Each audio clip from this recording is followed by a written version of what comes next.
Good evening. आज हम 8th grade अभ्यास पुस्तिका संस्कृत कक्षा 7th क्लास की पाठ्य पुस्तक में जितने भी क्वेश्चन आंसर हैं उन्हें हल करेंगे।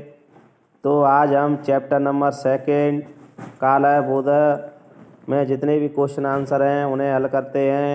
अपना फर्स्ट प्रश्न है ऋतवः भवन्ति। ये बहुविकल्पी प्रश्न है। तो ऋतुएं होती हैं, ऋतुएं कितनी होती हैं? 6 माने 6 ऋतुएं होती हैं। सामान्य तौर पर 3 ऋतुएं सर्दी गर्मी वर्षा मानी जाती हैं, लेकिन अगर विस्तृत रूप में देखा जाए तो ऋतुएं 6 होती हैं। चलते हैं अगले क्वेश्चन नंबर 2। चंद्र पूर्णताम प्राप्नोति। चंद्र पूर्णता को कब प्राप्त करता है? तो इसका जो राइट आंसर होगा, चंद्र कब पूर्ण दिखाई देता है? पूर्णिमायाम इसका आंसर होगा, क्योंकि चंद्रमा पूर्णिमा के दिन पूरी तरह गोल अर्थात पूर्णिमा के दिन वह गोल दिखाई देता है, अच्छा पूर्णता को प्राप्त करता है। चलते हैं अगले नेक्स्ट क्वेश्चन नंबर 3। का गोलाकारा विद्यते। गोलाकार क्या होता है? पृथ्वी। आपको इन क्वेश्चनों के जो आंसर हैं वो एक पद में देने हैं, अर्थात एक शब्द में। अगला क्वेश्चन नंबर 4। सूर्य कस्याम दिशि अस्तं गच्छन्ति। सूर्य किस दिशा में अस्त होता है? तो इसका आंसर होगा पश्चिम दिशि, अर्थात पश्चिम दिशा में सूर्य अस्त होता है। अगला क्वेश्चन नंबर 5। वर्षे कति ऋतवः भवन्ति। वर्ष में कितने ऋतुएं होती हैं? आप इसका आंसर लिख सकते हैं 6, अर्थात 6 ऋतुएं होती हैं। अगले क्वेश्चन नंबर 6। पूर्णिमा कस्मिन् पक्षे भवन्ति। जो पूर्णिमा होती है वो किस पक्ष में होती है? वह शुक्ल पक्ष में होती है। प्रत्येक महीने में 2 पक्ष माने जाते हैं। एक कृष्ण पक्ष होता है, प्रथमा से लेकर अमावस्या तक कृष्ण पक्ष, और षोडश से लेकर जो अंतिम महीने का पूर्णिमासी होती है वहाँ तक शुक्ल पक्ष होता है। चलेंगे अगले नेक्स्ट क्वेश्चन। आपको यहाँ से जितने भी आंसर हैं उनके क्वेश्चन एक वाक्य में उत्तर क्वेश्चनों के लिखने हैं। तो क्वेश्चन नंबर 7। श्रावण भाद्रपदयोः कः ऋतुः भवन्ति। सावन और भादों के महीने में कौन सी ऋतु होती है? तो इसका आंसर लिखेंगे श्रावण भाद्रपदयोः वर्षा ऋतु भवति, अर्थात सावन भादों के महीने में वर्षा ऋतु होती है। चलते हैं अगले क्वेश्चन नंबर 8। दिनस्य रात्रेः च ज्ञानं कथं भवन्ति।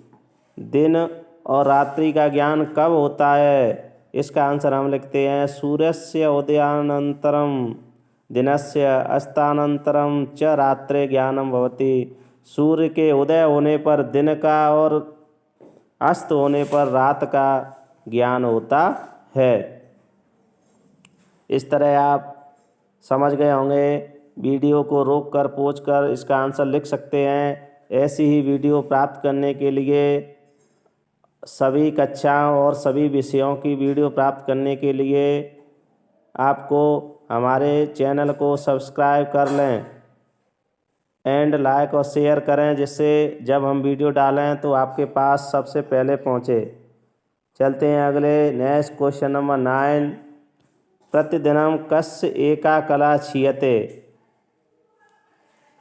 इसका आंसर होगा प्रतिदिनं चंद्र एका कला क्षीयते।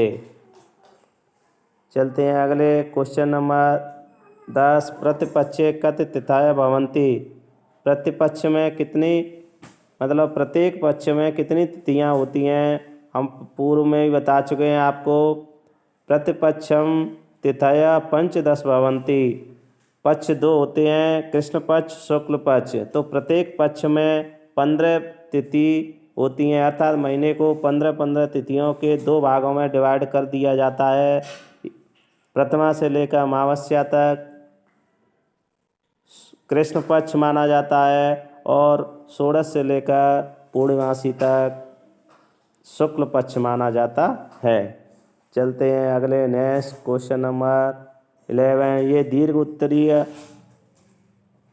क्वेश्चंस हैं, इनके आपको आंसर दीर्घ उत्तर लिखने हैं। प्रश्न 11, द्वादश मासानां नामानि लिखते। आपको 12 जो महीने होते हैं उनके नाम लिखने हैं। इसका आंसर लिखेंगे वर्षे द्वादश मासा भवन्ति। वर्ष में 12 महीने होते हैं। तेषां नामानि तु, इनके नाम इस प्रकार हैं। चैत्र, वैशाख, ज्येष्ठ, आषाढ़, श्रावण, भाद्रपद, आश्विन, कार्तिक, मार्गशीर्ष, पौष, माघ, फाल्गुन, चैत। इस प्रकार 12 महीनों के नाम आप यहाँ से वीडियो को रोक करके लिख सकते हैं। चलेंगे हम अगले क्वेश्चन नंबर 12 पर। एकादशतः विंशतिपर्यंत संस्कृते संख्या लिखते। आपको 11 से लेकर 20 तक की संख्याएं यहाँ पर लिखनी है। आप ऐसे लिख सकते हैं: एकादश, द्वादश, त्रयोदश, चतुर्दश, पंचदश, षोडश, सप्तदश, अष्टादश, नवदश, विंशति है। इस तरह आप 11 से लेकर 20 तक की संख्याओं को यहाँ पर लिख सकते हैं। वीडियो को रोककर पॉज कर आप लिख लें। चलते हैं अगले नेक्स्ट क्वेश्चन नंबर। ये 12 का ही ख पार्ट है। आपको क्रमानुसारम ऋतु नामानि लिखते। आपको क्रम के अनुसार ऋतुओं के नाम लिखने हैं।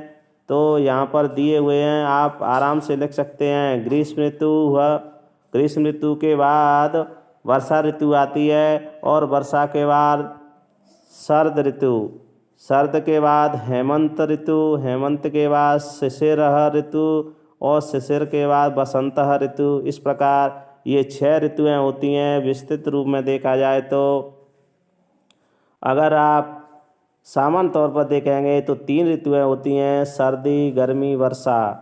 और विस्तृत रूप में देखा जाए तो जो आपको सामने स्क्रीन पर दिखाई दे रहे हैं 6 नाम, ये 6 ऋतुएं होती हैं। आशा है आप समझ गए होंगे। ऐसी वीडियो प्राप्त करने के लिए सभी कक्षाओं और सभी विषयों की हमारे चैनल को सब्सक्राइब, लाइक एंड शेयर ज़रूर करना। अगर कोई पॉइंट समझ में नहीं आए तो कमेंट बॉक्स में ज़रूर लिखना, दोबारा समझाने की कोशिश करेंगे। PDF डाउनलोड करने के लिए आप हमारे YouTube चैनल से नीचे दी हुई लिंक से डाउनलोड कर सकते हैं। अन्य विषयों को भरने के लिए हमारी प्लेलिस्ट से आप भर सकते हैं। मिलते हैं कल अगली नेक्स्ट वीडियो के साथ। धन्यवाद।